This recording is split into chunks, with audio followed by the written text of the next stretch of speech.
देखो भैया, नाम का जीवन में बहुत विशेष महत्व है। जिनका नाम है उसके लिए भी, और जो दिन भर उस नाम को पुकारने वाला है उसके लिए भी, दोनों का बड़ा महत्व है। अजामिल की कथा हमने कल भजन एक गाया था जिसमें अजामिल का प्रसंग था। महापात की रहा अजामिल, उसे मिला सुरधाम। क्यों? नारायण आ गए लिया जब पुत्र का अपने नाम। अजामिल घोर पापी, कोई अच्छा काम उसने जिंदगी में नहीं किया, बस एक काम उसने संत के कहने पर किया। संत ने कहा तुमसे कुछ नहीं हो पाता, कोई बात नहीं, अपने बेटे का नाम नारायण रख दो। एक अच्छा काम बिना मन के, मन से नहीं, चलो अब कह रहे हो तो धर देते, ये नहीं कि उसने महत्व समझा इसलिए रखा, बस रख दिया। मृत्यु का भयावह स्वरूप देखा अजामिल ने। बहुत प्यार करता था अपने सबसे छोटे पुत्र से, नारायण से। चीख पड़ा, बेटा नारायण नारायण कहाँ हो? बस नारायण नारायण कहते ही प्राण छूट गए।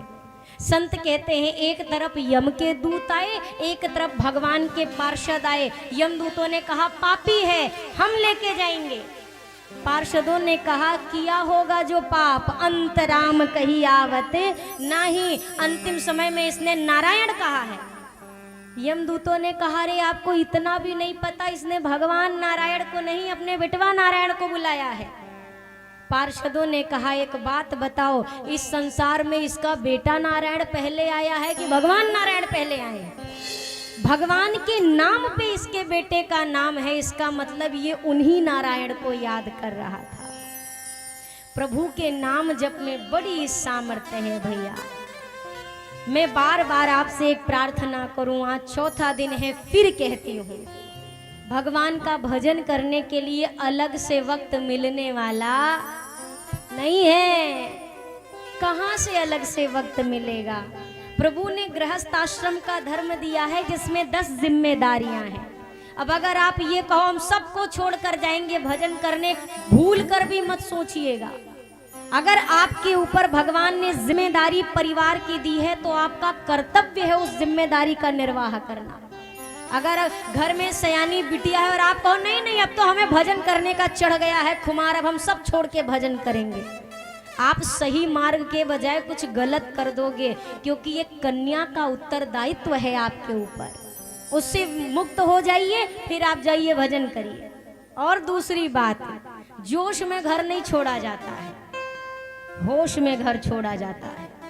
अक्सर होता है ना, घर पे 4-5 लोगों ने गाली दे दिया या 4-5 लोगों से बहस हो गई तो बस सीधा एक कपड़ा उठाया निकल गया, अब हम नहीं रहेंगे घर में। क्या करोगे? अब भजन करेंगे।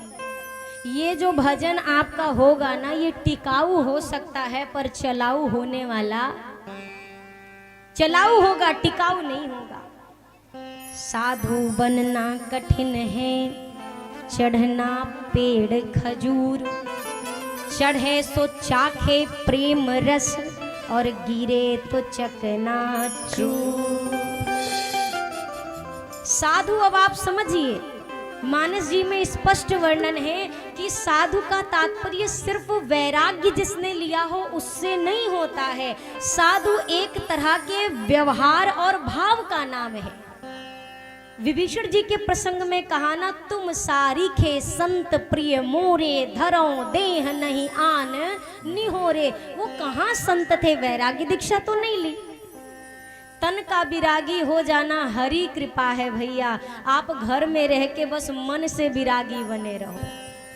मैं आपको एक सत्य घटना बताऊं, नाम नहीं लूंगी, कहीं गलती से लाइव में सुना तो कल यहाँ फोन करके कहेंगे आपने हमारी कथा काहे बताई। एक सज्जन थे, बिल्कुल ऐसे अचानक से आ गए अयोध्या में, एकदम अचानक। क्यों आए, कैसे आए? भजन करना है, आप तो बस राम जी की नगरी में राम जी को पा के रहेंगे। 1 महीना मुश्किल से रहे होंगे। 1 महीना बाद घरवा पे रोते रोते आए। मैं छोटी थी, ये तब की बात है। रोते रोते आए। पिताजी ने पूछा क्या हो गया, रो क्यों रहे? बोला हमको हमारे नाती पोता की याद आ रही है। ये जो अयोध्या में बंदर बहुत है, मैं बिल्कुल सत्य बात बता रही हूँ, बना के नहीं बता रही। अयोध्या में बंदर बहुत है, तो जब कोई बंदर अपने बच्चे को, शिशु को लेकर चले ना, तो क्या हमको बंदर देख के अपने नाती पोते याद आ रहे हैं। जब बानर देखते हैं ना अपने छोटे छोटे बच्चों के साथ, हमको हमारा पोता याद। इनसे भजन होगा। मैं इसीलिए बार बार करबद्ध होकर जो यहाँ बैठे हैं, जो सुन रहे हैं, मैं सबसे हाथ जोड़कर कहूँ, घर छोड़ना बिल्कुल जरूरी नहीं है।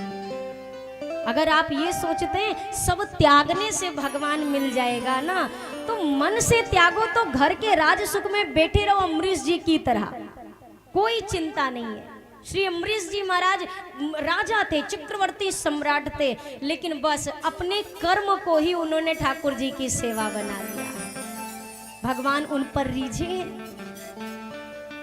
यहाँ पर आप दर्शन करिए, गुरुदेव भगवान ने नामकरण जब प्रारंभ किया है, तो मैं फिर से एक निवेदन करूं, नहीं तो मैं भूल जाऊंगी। लोग कहते हैं राम राम कहने से क्या हो जाएगा। आप ये पूछो ना, क्या नहीं होगा। आप सोचोगे भाव से जपेंगे, प्रेम से जपेंगे। कई लोग कहते हैं हमारा मन नहीं लगता है राम नाम जपने में, तो नहीं मन लगता तो क्या फायदा जपने का।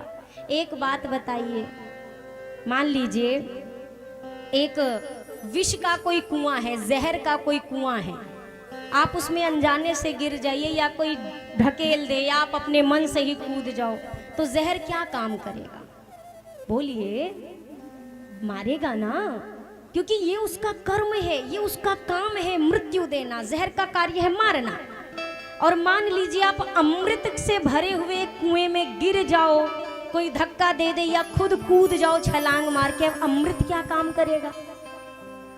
अमर करना, जीवन दान देना, ये अमृत का काम है। आप समझिएगा, गोस्वामी जी ने बहुत स्पष्ट लिखा है भैया। उसी प्रकार से प्रभु का नाम है भाय, कुभाय, अनख, आलस हूँ।